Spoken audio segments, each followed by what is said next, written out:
اعوذ باللہ من الشیطان الرجیم بسم اللہ الرحمن الرحیم الحمد للہ رب العالمین والصلاة والسلام علی محمد وعلی آلہ وسلم۔ انشاءاللہ آج ہم سورہ یونس کے 10ویں رکوع کا مطالعہ کریں گے۔ اس سے پچھلے رکوع کا خاتمہ اس بات پہ ہوا تھا کہ توبہ کا وقت موت وارد ہونے سے پہلے تک کا ہے۔ فرعون کو جب ڈوبنے کا یقین ہو گیا تو بول اٹھا، میں ایمان لاتا ہوں۔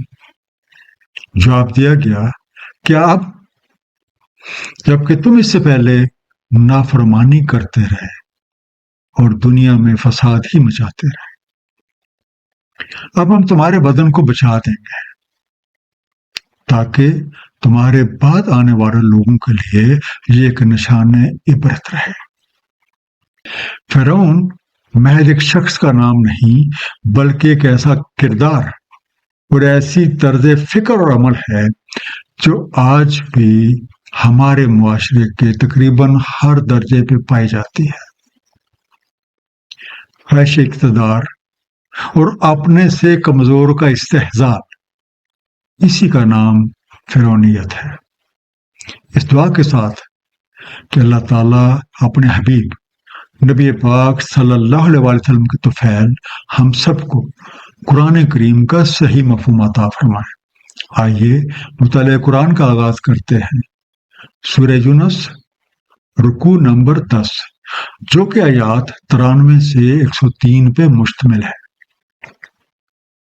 بسم اللہ الرحمن الرحیم وَلَقَدْ بَوَّأْنَا بَنِي إِسْرَائِيلَ مُبَوَّأَ صِدْقٍ وَرَزَقْنَاهُم مِّنَ الطَّيِّبَاتِ، ہم نے ٹھہرایا بنی اسرائیل کو عمدہ جگہ اور ہم نے انہیں رزق دیا طیبات سے۔ فَمَا اخْتَلَفُوا حَتَّىٰ جَاءَهُمُ الْعِلْمُ، پس نہیں کیا انہوں نے اختلاف حتیٰ کہ آ چکا ان کے پاس علم۔ إِنَّ رَبَّكَ يَقْضِي بَيْنَهُمْ يَوْمَ الْقِيَامَةِ فِيمَا كَانُوا فِيهِ يَخْتَلِفُونَ، بے شک آپ کا رب طے فرما دے گا ان کے مابین یوم القیامہ کو جس میں وہ اختلاف کیے ہوئے۔ اللہ تعالیٰ نے اپنی کرم نوازی سے بنی اسرائیل کو فرعون سے نجات دی، انہیں بسنے کی اچھی جگہ اور مفید چیزوں سے رزق دیا۔ علم آ جانے کے بعد لوگوں میں اپنے دین کے بارے میں اختلافات پیدا ہو گئے۔ ہر کوئی اپنی من مرضی کی تشریح کرنے لگ گیا، جس کی وجہ سے قوم کا شیرازہ بکھر گیا اور وہ فرقہ در فرقہ تقسیم ہوتے گئے۔ رب کریم ایسے تمام اختلافی امور کا یوم القیامہ کو فیصلہ کر دیتے ہیں۔ وَإِن كُنتَ فِي شَكٍّ مِّمَّا أَنزَلْنَا إِلَيْكَ، بس اگر تم شک میں ہو اس سے جو ہم نے نازل کیا ہے تمہاری طرف، فَاسْأَلِ الَّذِينَ يَقْرَؤُونَ الْكِتَابَ مِن قَبْلِكَ، تو پوچھو ان سے جو پڑھتے ہیں کتاب تم سے پہلے۔ لَقَدْ جَاءَكَ الْحَقُّ مِن رَبِّكَ فَلَا تَكُونَنَّ مِنَ الْمُمْتَرِينَ، تحقیق آیا تمہارے پاس حق تمہارے رب کی طرف سے، پس نہ ہو جانا تم متردد رہنے والوں میں۔ وَلَا تَكُونَنَّ مِنَ الَّذِينَ كَذَّبُوا بِآيَاتِ اللَّهِ فَتَكُونَ مِنَ الْخَاسِرِينَ، اور تم مت ہو جانا ان سے جو تکذیب کرتے ہیں اللہ تعالیٰ کی نشانیوں کے ساتھ، ورنہ تم ہو جاؤ گے خسارہ پانے والوں میں سے۔ یقرؤون پڑھتے ہیں، ریڈنگ۔ اس آیت مبارکہ سے خطاب کا رخ فرعونی طرز فکر اور اس کے انجام کے بعد موجودہ صورت حال کی طرف ہو جاتا ہے کہ اگر تمہیں اللہ تعالیٰ کے نازل کیے ہوئے کے بارے میں کسی بھی قسم کا شک ہو تو ان لوگوں سے پوچھ لو جو تم سے پہلے کتاب کا مطالعہ کرتے رہے، اور پورا یقین رکھو کہ یہ کتاب یعنی قرآن کریم رب کریم کی طرف سے ہے، لہذا اس کے احکامات کے بارے میں متردد ہونے کی کوئی گنجائش نہیں ہے۔ قرآن کریم کے آغاز میں ہی اس حقیقت کو واشگاف الفاظ میں بیان کر دیا گیا، ذالک الکتاب لا ریب فیہ ھدی للمتقین، اس کتاب میں کچھ بھی عدم یقینی نہیں ہے اور یہ متقین کے لیے ہدایت ہے۔ اس لیے تم ان لوگوں کی طرح نہ ہو جانا جو اللہ تعالیٰ کی نشانیوں کو دیکھ لینے، ان کو سمجھ لینے کے باوجود ان پہ عمل کا حق ادا نہیں کرتے، ورنہ تم بھی خسارے میں پڑ جاؤ گے جیسے ایسی حرکتیں کرنے والے تم سے پہلے خسارے میں پڑے۔ ان الذین حقت علیہم کلمۃ ربک لا یؤمنون، بے شک جن پہ حق ثابت ہو چکے کلمات آپ کے رب کے، نہیں وہ ایمان لانے والے۔ وَلَوْ جَاءَتْهُمْ كُلُّ آیَةٍ حَتَّى يَرَوْا الْعَذَابَ الْأَلِیمَ، اگرچہ آ جائیں ان کے پاس سب نشانیاں یہاں تک کہ وہ دیکھ لیں ایک عذاب المناک۔ ان خسارے میں پڑے ہوئے لوگوں کے حق میں یہ بات ثابت ہو چکی ہے کہ یہ ایمان والے نہیں ہیں، کیونکہ یہ کسی بھی طور پہ اپنی من مرضیاں چھوڑنے کو تیار ہی نہیں۔ ان کی حالت اس حد تک بگڑ چکی ہے کہ اگر ان کے پاس ہر طرح کی نشانیاں بھی آ جائیں تو یہ ان کا یقین نہیں لانے والے، یہاں تک کہ انہیں کوئی نہ کوئی عذاب آ لے۔ یہ بھولے ہوئے ہیں کہ توبہ کا وقت موت وارد ہونے سے پہلے تک کا ہے۔ لولا کانت قریۃ آمنت فنفعها ایمانها الا قوم یونس، سو کیوں نہ ہوا کوئی قریہ کہ ایمان لے آتا تو نافع ہوتا اس کا ایمان لانا سوائے قوم یونس کے۔ لما آمنوا کشفنا عنہم عذاب الخزي فی الحیات الدنیا ومتعناهم الی حین، جب وہ ایمان لے آئے ہٹا دیا ہم نے ان پر سے عذاب رسوائی حیات دنیا میں، اور ہم نے انہیں متاع دی ایک عرصے تک۔ عذاب آنے سے پہلے توبہ کی ایک مثال حضرت یونس علیہ السلام کی قوم ہے۔ قرآن کریم میں بیان حقائق کے مطابق حضرت یونس علیہ السلام اپنی قوم کو عذاب کی خبر دے کے اس بستی سے نکل گئے تھے۔ جیسے ہی کسی آفت کے کچھ آثار نمودار ہوئے، لوگ فکر مند ہو گئے۔ جب لوگوں نے آپ کو اپنے درمیان نہ دیکھا تو ان کی تشویش بڑھ گئی۔ سب لوگ اپنی بستی سے باہر نکل کے ایک کھلے میدان میں جمع ہو گئے۔ ان میں عورتیں، بچے، بوڑھے، نوجوان، غرض سب لوگ شامل تھے۔ لوگوں نے رو رو کر رب کریم سے اپنے کرتوتوں پہ معافی مانگی، شرمندگی کا اظہار کیا اور مغفرت کے طلبگار ہوئے۔ ان کی آوزاری اور ان کی شرمندگی کی بدولت اللہ تعالیٰ نے عذاب کو ٹال دیا اور انہیں ایک عرصہ تک زندگی سے بہرمان ہونے کا موقع دیا۔ یہ آیت اس بات کی دلیل ہے کہ قوم یونس کی طرح سنبھلنے کا موقع ہر قوم کو حاصل ہے، کیونکہ موت میں گھر جانے کے بعد توبہ کی حیثیت وہی ہے جو توبہ فرعون نے کی۔ کتنا ہی اچھا ہو کہ ایسا وقت آنے سے پہلے ہم توبہ کر لیں، استغفار کو اپنا لیں، اپنے احوال سنوار لیں اور اپنی زندگیاں قرآن کریم کی تعلیمات کے مطابق نبی پاک صلی اللہ علیہ وسلم کی سنت مبارکہ کی روشنی میں ٹھیک کر لیں۔ سورہ المنافقون میں ارشاد ہے، اور خرچ کرو اس سے جو ہم نے تمہیں دیا ہے، قبل اس کے کہ آ جائے تم میں کسی کو موت، تب وہ کہے اے میرے رب، کیوں نہیں مہلت دی آپ نے مجھے تھوڑی دیر کی کہ میں بھی ہو جاتا تصدیق کرنے والا اور ہو جاتا صالحین میں سے۔ وَلَوْ شَاءَ رَبُّكَ لَآمَنَ مَنْ فِي الْأَرْضِ كُلُّهُمْ جَمِيعًا، اگر آپ کا رب چاہتا تو ایمان لے آتے جو بھی زمین میں ہے سب کے سب۔ أَفَأَنْتَ تُكْرِهُ النَّاسَ حَتَّى يَكُونُوا مُؤْمِنِينَ، تو کیا آپ زبردستی کریں گے لوگوں سے حتیٰ کہ وہ ایمان لے آئیں؟ اللہ تعالیٰ خالق اور مالک حقیقی ہے، سب کچھ انہی کا ہے اور انہیں اپنی مخلوقات پہ مکمل قدرت حاصل ہے۔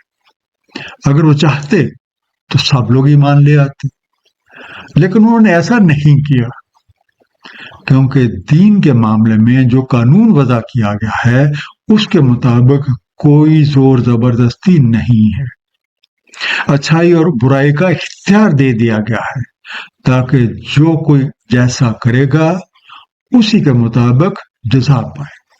سورہ مائدہ آیت نمبر 48 میں ارشاد ہے ہر ایک کے لیے کر دیے ہم نے ایک شریعت اور ایک نہج، اور اگر چاہتا اللہ تعالیٰ تو کر دیتا تمہیں ایک امت واحدہ، تاکہ اس لیے کہ پرکھے تمہیں اپنے دیے میں سے تو سبقت لے جاؤ بلائیوں میں۔ اللہ تعالیٰ کی طرف مراجعت ہے تم سب کی، پس بتلا دے گا تمہیں جس میں تم اختلاف کرتے ہو۔ وما کان لنفس ان تؤمن الا باذن اللہ، نہیں ہے کسی نفس کے لیے کہ ایمان لے آئے مگر اللہ کے اذن سے۔ وَيَجْعَلُ الرِّجْسَ عَلَى الَّذِينَ لَا يَعْقِلُونَ، اور ڈال دیتا ہے ان پہ آلودگی جو عقل سے کام نہیں لیتے۔ رجس نجاست یا دھول کی ایک تہ، لیئر آف فول ڈرٹ اور ڈسٹ۔ کسی بھی شخص کا ایمان لانا اللہ تعالیٰ کے اذن کے بغیر ممکن نہیں ہے۔ اس کا ایک قانون ہے اور اسی کے مطابق یہ توفیق ملتی ہے۔ جو لوگ اپنی من مرضیاں نہیں چھوڑتے وہ در حقیقت حق کے طالب ہی نہیں ہوتے، حالانکہ حق اس قدر واضح ہے کہ ایک معمولی عقل و سمجھ والا آدمی بھی اسے آسانی سے پہچان سکتا ہے۔ لیکن جو کوئی اپنی عقل کو حق کے بارے میں غور و فکر کے لیے استعمال ہی نہ کرے تو ان کے ذہنوں پہ نجاست کی ایک تہ اور بڑھ جاتی ہے۔ سورہ الانعام آیت نمبر 125 میں ارشاد ہے جو کوئی ارادہ کرتا ہے کہ بھٹکا رہے تو کر دیتا ہے اس کا سینہ تنگ، بھینچا ہوا جیسے کوئی چڑھتا ہے آسمان میں۔ اس طرح ڈال دیتا ہے اللہ تعالیٰ آلودگی ان پہ جو ایمان نہیں رکھتے۔ قُلْ انظُرُوا ماذا فِی السَّمَاوَاتِ وَالْأَرْضِ، کہتے ہیں نظر ڈالو کیا کچھ ہے آسمانوں اور زمین میں۔ وَمَا تُغْنِی الْآیَاتُ وَالنُّذُرُ عَنْ قَوْمٍ لَا یُؤْمِنُونَ، اور نہیں کام آتی نشانیاں اور تنبیہات اس قوم کو جو ایمان نہیں لاتے۔ تغنی کارآمد ثابت ہوتی، بالعویل النظر نتائج کے بارے میں پیش کی اطلاع دے دینا، انتباہ کر دینا، وارننگ۔ اے دائی حق ان لوگوں سے کہہ دے کہ زمین و آسمان پہ نظر تو ڈالو، ہر طرف اللہ تعالیٰ کی نشانیاں پھیلی ہوئی ہیں۔ یہ نشانیاں سب کے لیے ہیں، لیکن ان سے استفادہ صرف وہی کر سکتا ہے جو ان پہ ٹھہر کے، ان پہ رک کے غور و فکر کرے گا، اور اس غور و فکر کے نتیجے میں اس کی توجہ ان نشانیوں کے خالق اور مالک حقیقی کی طرف ہو جائے گی۔ فَهَلْ يَنْتَظِرُونَ إِلَّا مِثْلَ أَيَّامِ الَّذِينَ خَلَوْا مِنْ قَبْلِهِمْ، سو کاہے کے انتظار میں ہیں مگر انہی کیسے ایام جو گزر چکے ان سے پہلے۔ قُلْ فَانْتَظِرُوا إِنِّی مَعَكُم مِّنَ الْمُنتَظِرِينَ، کہہ دیں تو انتظار کرو میں بھی تمہارے ساتھ انتظار کرنے والوں میں سے ہوں۔ یہ لوگ ایمان لانے کے لیے کس چیز کا انتظار کر رہے ہیں؟ کیا یہ بھی اسی طرح کے دن دیکھنا چاہتے ہیں جو ان سے پہلے ان جیسی حرکتیں کرنے والوں پہ گزر چکے ہیں؟ اگر یہ بات ہے تو ان سے کہہ دیں انتظار کرو میں بھی انتظار کر رہا ہوں۔ ثم ننجی رسلنا والذین آمنوا کذالک، پھر ہم نجات دیتے ہیں اپنے رسولوں کو جو ایمان لائے اسی طرح۔ حقا علینا ننجی المومنین، ہم پہ حق ہے کہ ہم نجات دیں مومنین کو۔ رسولوں کے ذمے پیغام حق اللہ کے بندوں تک پہنچا دینا ہے۔ اب کون ایمان لاتا ہے اور کون ایمان نہیں لاتا ہر ایک کی اپنی ثوابدید ہے۔ رسول نہ تو کسی کو ایمان لانے پہ مجبور کرتے ہیں اور نہ ہی کسی کے ایمان نہ لانے کی وجہ سے ان سے کوئی پوچھ گچھ ہوگی۔ جب کسی نافرمان قوم کے لیے عذاب کا فیصلہ ہو جاتا ہے تو قانون ربی کے مطابق رسول اور ان کے ساتھ ایمان لانے والوں کو اس عذاب سے بچا لیا جاتا ہے۔ سورہ اعراف آیت نمبر 64 میں قوم نوح سے متعلق ارشاد ہے بس ہم نے نجات دی ان کو جو ان کے ساتھ تھے کشتی میں، اور ہم نے غرق کر دیا جو تکذیب کیا کرتے تھے ہماری نشانیوں کے ساتھ۔ ایک مختصر سا خلاصہ اس رکوع کا، اللہ تعالیٰ نے بنی اسرائیل کو فرعون سے نجات دی اور انہیں رہنے بسنے کے لیے ایک عمدہ ٹھکانہ مہیا کر دیا۔ علم پہنچ جانے کے بعد لوگوں میں طرح طرح کے اختلافات پیدا ہو گئے۔ ہر کوئی اپنی مرضی کے مطابق دین کی تشریح کرنے لگ گیا، جس کی وجہ سے قوم کا شیرازہ بکھر گیا۔ نبی پاک صلی اللہ علیہ وسلم کی وساطت سے ہمیں قرآن کریم جیسی باعظمت کتاب عنایت ہوئی ہے۔ ہم سب پہ فرض ہے کہ ہم اس کو من جانب اللہ جانیں، اس کو خوب سمجھیں اور اس پہ نبی پاک صلی اللہ علیہ وسلم کے تعلیم کردہ طریقوں کے مطابق عمل کریں۔ اگر ہم اس پہ عمل نہیں کریں گے تو یہ کلام ربی کی تکذیب ہوگی، اور تاریخ گواہ ہے کہ تکذیب کرنے والوں کا انجام بھیانک ہی گواہ ہے۔ ایسے وقت میں اللہ تعالیٰ اپنی سنت کے مطابق ایمان والوں کو بچا لیتے ہیں، جبکہ نافرمان تباہ و برباد کر دیے جاتے ہیں۔ اللہ تعالیٰ ہم سب کو قرآن کریم کو صحیح طور پہ سمجھنے اور اس پہ نبی پاک صلی اللہ علیہ وسلم کی سنت مبارکہ کے مطابق عمل کرنے کی توفیق عنایت فرمائے۔ صدق اللہ العلی العظیم، صلی اللہ تعالی علی حبیبہ محمد و آلہ وسلم۔